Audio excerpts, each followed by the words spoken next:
I think it also gives that person a chance to maybe retract if they did overstate their feelings. You know, Exactly. if they did respond without the waiting 24 hours, and then they might see this and say, wow, that was really dramatic. But by you saying, if I understand you correctly, this is that gives them a chance to, well, it's that, but really, and then maybe tone it down a little bit, which is easier to work with once they get to that place of being a little more objective. Right. Definitely. Yeah, because that's the thing that I think we need to stress throughout.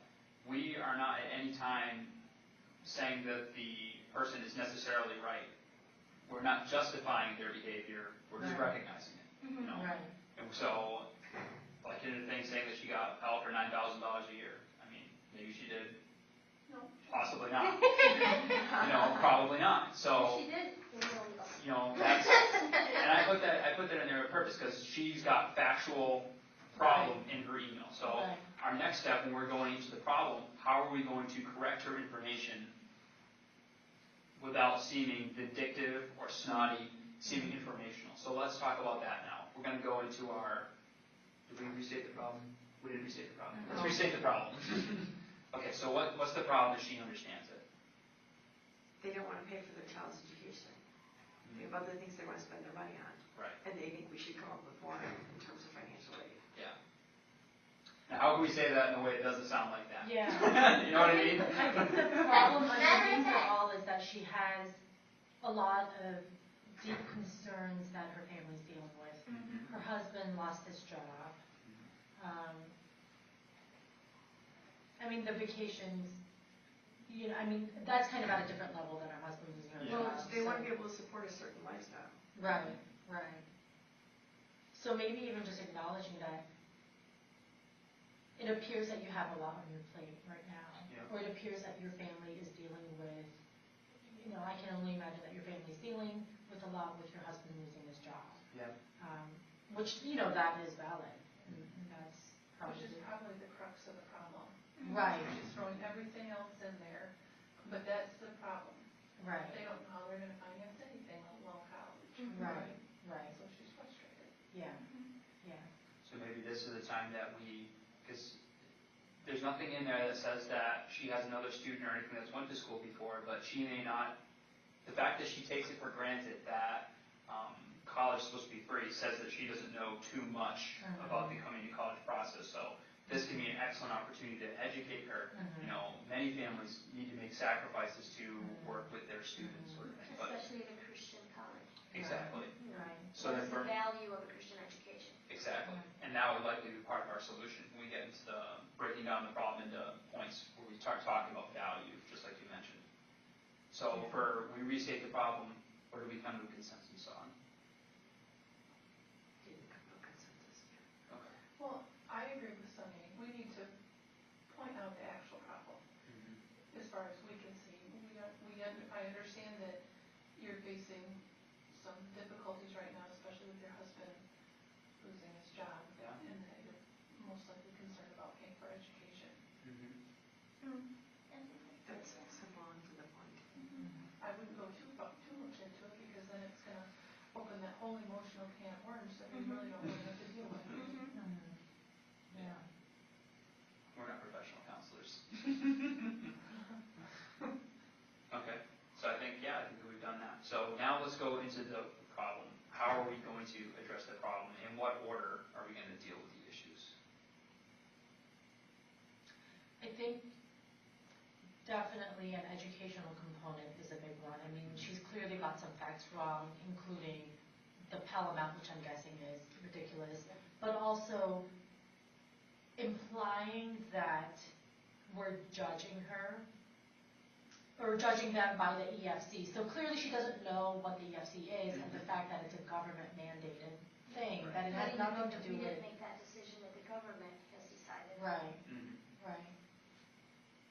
That it isn't about us judging them, it simply is a formula for the government to understand what kind of financial support they need for college. Definitely. You just have to be very careful because eggshells are out in this kind of email. You'll be walking on eggshells, and no matter how you step, you're going to crack something. have to word it to the point where you try to take the emotion out of it, but yet you still have to give them facts. Yeah. And try not to offend. Yeah, so, what, go. I think the way I would start going through kind of fixing some of these problems is by, let me walk you through your financial aid letter. Mhm. Here is the scholarships and the grants, that's free money. You know, like starting to use the correct data Yep. infused into, let me walk you through our letter. And so when it comes to the Pell, okay, you got Pell for this much, which usually only goes up to this much. You know, like, so educating through using your award letter right in front of you, so it's not really, you're wrong with this, you're wrong with this, but it's Just explain to them how things are. how the flow of it all is. And then go into the value of Right. education. Yeah. Mhm. So you can educate by using your specific letter as an example. Mhm. And then, Something tangible that they have. yeah, And I would tend to address the important issues that we can address and just not talk about the vacation issue. You know, because if you bring that out, that could maybe be another thing that's hurtful to them because they promised the kids Disneyland and they can't take Yeah. them this year.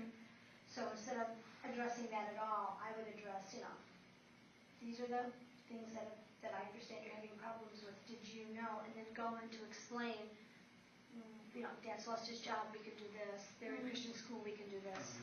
so the resources and the Yeah, solution. so there are steps, there are action steps they can take, there are resources we can offer. Exactly. And that brings us right into that next section, on the resources and things. And so you guys are already there. And then I think if it's possible, you give them, not just the link, you give them the form. Right. I have attached a supplemental form for Right, you. yeah. Exactly. I have attached a list of other scholarship opportunities. Yeah, no, you're definitely right. Do you think it's offensive or patronizing to say, because again, they might lack the understanding of, people do sacrifice certain things to attend a Christian college, so for us to say, we hear of many families that make decisions to sacrifice in other areas in order for them to make a higher education possible. Perhaps you mix that into the value section. Like, we realize that Christian higher education is expensive. We think it's worth it, and so do other families. Other families have made great sacrifices to, Right. make this. That way you're not just letting them off on it, thinking that, yeah, your kid's going to have to pay anything. Well, no. Many families do make sacrifices. You're Right. educating them, Right. but at the same time not making them feel stupid or belittled. Yeah. There is an entitlement issue in this letter, Mhm. and when there's entitlement involved, it may be hard to get across to them that they have made their choices. And they're also going to have to make sacrifices. Yeah. And unfortunately, entitlement does not allow for sacrifices on there. It's an instant gratification that they're desiring, and they're not going to get it. So trying to explain to them making sacrifices, it may not work with somebody who has this kind of an attitude. I personally would sidestep that whole issue of making sacrifices. Oh, okay. I would, just in this particular case, because they're saying that they think their education, or her education should be paid for. Simple as that. So do you think then perhaps it would make sense to go through their award letter and explain to them, instead of saying, people have to make sacrifices, perhaps say something like, well, after financial aid, this is the balance. And so many families choose to use our payment plan or something. So you, once again, give her options, but show her that people do take steps, people do contribute towards their children's education. So that way you're not giving her a story that she's not going to care about. but, Right, I don't want to delve into their personal issues, and vacation is a personal issue. I don't want to get into their personal things. I would much rather just say, here are the things that we are able to help you with, and let them figure out that they have choices to make. They've already made choices. It's interesting, the varying opinion on that, right? Because I think part of it too is the personality of the person that you're dealing with. To me, I would be annoyed if there were parts of my email that weren't addressed and they were just being sidestepped. To me, that would be passive aggressive. And so for a personality like me, I would want to hear that, you know what, people make sacrifices and they make it work. To me, that would be encouraging. But for maybe someone with a different personality, you would rather them not meddle with your personal vacation or whatever, right? Well, it would sound like they were scolding you Yeah, and insulting my intelligence. right, right. So- So it's interesting how people perceive it differently. yeah. And do we need to take that into consideration? You know, what type of person is Patience? And, you know, and hopefully we would know that by our interaction with her and her family so far. But yeah, in a situation where that's not known, I think one way of handling a situation that could be positive with a particular person could be a negative with another person, depending on their perception and their personality as well. Something I learned a long time ago when emails just started becoming popular is you're better off giving them a call. You get something like this, you call them up, because you don't know the tone. Yes, they may be completely annoyed with you, but over the phone, they may not be. It's hard to tell a tone. Oh, hi! Exactly. It's hard to tell a tone of an email. And I myself have been in trouble with firing back to an email something like this, and it's like, well, where are you coming from? I didn't even, well, you've given me this, and I'd fire back, whereas I've learned a valuable lesson just to pick up the phone and say, okay, I can see here that there's something that is concerning you. Let's go over these things and see where we can go, because email becomes extremely impersonal. And if you don't know the person, and if you haven't dealt with them face to face, it's hard to tell how they're going to receive what you have to send back. Yeah. One golden rule of customer service, though, is you respond via the channel that they contacted you. So they very well could have called me, right? But the fact that they sent me an email shows that that's maybe their preferred, right? That's how they want to communicate.